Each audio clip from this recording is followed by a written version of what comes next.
মা, মা, বাবা, আরে তোমরা সবাই কোথায় গেলে? দেখো আমি এসে গেছি। আরে দীপু, তুই কোনো খবর না দিয়ে এভাবে চলে এলি? এত রাতে কার সাথে এলি? কার সাথে মানে? তোমরা সবাই এখানে বসে আছো আর আমাকে আনতে ওই বুড়োটাকে পাঠিয়েছো? দাদুর বয়স হয়েছে জেনে ওই ঠান্ডায় একা একা পাঠিয়ে দিলে? আর খবর দিইনি মানে কি? তোমরা আমার কোনো চিঠি পাওনি? না, আমরা তোর কোনো চিঠিই পাইনি। আর এসব কি বলছিস তুই?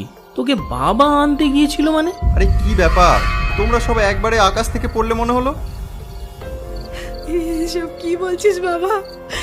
দাদুকে কোথায় পাবি? তোর দাদু যে আর নেই রে। কি যাতা বলছো? তোমাদের মাথা ঠিক আছে তো? আমরা একসাথে রমেন কাকার রিক্সা করে এলাম, নকুল কাকার চায়ের দোকানে চা খেলাম, আর তোমরা বলছো? কি? রমেন? নকুল? আরে তোমাদের কি হয়েছে আমাকে একটু বুঝিয়ে বলবে? তুই যখন এর আগের বার আসবি বলে